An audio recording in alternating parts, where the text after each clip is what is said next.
నగరంలో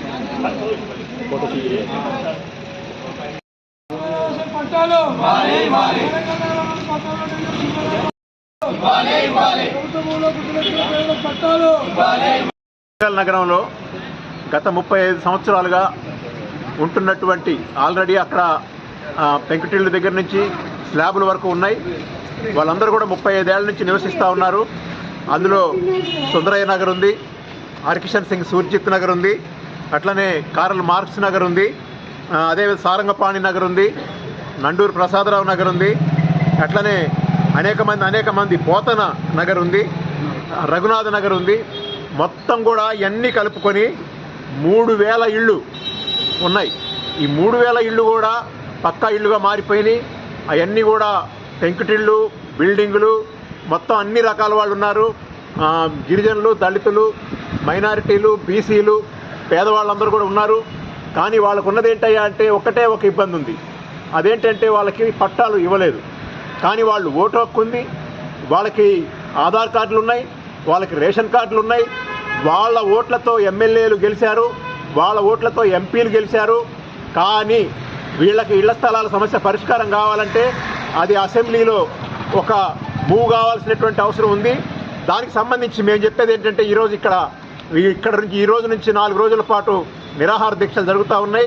మేము ఇక్కడ లోకల్ ఎమ్మెల్యే కేఆర్ నాగరాజు గారికి, అదేవిధంగా ఈ జిల్లా నుంచి ఉన్నటువంటి మినిస్టరు కొండా సురేఖ గారికి మా విజ్ఞప్తి ఏంటంటే, మీరు ఎమ్మెల్యేలు అయింది కానీ, మీరు మంత్రులు అయింది కానీ వీళ్ళ ఓట్లతోనే మీరు పదవులు అలంకరించారు. కాబట్టి మీరు వెంటనే మీకు ఓట్లు వేసి మిమ్మల్ని గెలిపించినందుకు మీరు వారి పట్ల కృతజ్ఞతగా మీరు చేసే పని ఒకటి చిన్నది ఉంది నాగరాజు గారు. అదేంటంటే మీరు అసెంబ్లీలో ఒకటి మూవ్ చేయాలి. దీన్ని గవర్నమెంట్ ల్యాండ్ కింద కన్వర్ట్ చేసి దీనికి పట్టాలు ఇవ్వటం కోసం చేసే పని. ఇది కేవలం 5 నిమిషాల పని. ఈ 5 నిమిషాల పని 35 ఏళ్ళు ఎందుకు పట్టింది అనేది అర్థం కావటం లేదు. కాబట్టి ఈ రోజు నుంచి నిరాహార దీక్షలు చేయటమే కాకుండా నా తర్వాత మన వరంగల్ జిల్లా కలెక్టరేట్ కూడా ఈ పేదలందరూ కూడా వేలాదిగా ప్రజలు కదిలి పోరాటానికి సిద్ధమవుతున్నారు. కాబట్టి ఈ పోరాటానికి సిద్ధం కాకముందే ఈ శీతాకాలపు అసెంబ్లీ సమావేశాల్లోనే పేద ప్రజల మీద ఏమాత్రం ప్రేమ ఉన్నా, వీళ్ళ పట్ల ఏమాత్రం బాధ్యత ఉన్నా, ఈ 3000 కుటుంబాలకి మీరు న్యాయం చేయదలుచుకుంటే కేఆర్ నాగరాజు ఎమ్మెల్యే గారు, అదేవిధంగా ఈ జిల్లాకి చెందినటువంటి మంత్రి సురేఖ గారు, మీరు వెంటనే మీ చిత్తశుద్ధిని ప్రదర్శించి మీరు వీళ్ళకి అన్ని రకాల హక్కులు ఆల్రెడీ ఉన్నాయి.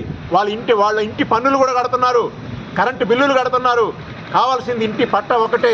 ఆ ఇంటి పట్టాన్ని ఇప్పించడం కోసం మీరు ప్రభుత్వం మీదే ఉంది కాబట్టి, లోకల్ ఎమ్మెల్యే, లోకల్ మినిస్టర్ గారిదే రాష్ట్రంలో ప్రభుత్వం ఉంది కాబట్టి మీరందరూ కూడా వీళ్ళకి ఆ పట్టాలు ఇప్పించాల్సిందిగా ఈ పోరాటాన్ని కొనసాగించడానికి ఈరోజు ఇక్కడ ఈ నిరాహార దీక్షా శిబిరాన్ని ఆ కోణం నుంచి దీన్ని ప్రారంభించడం అనేది జరుగుతూ ఉంది.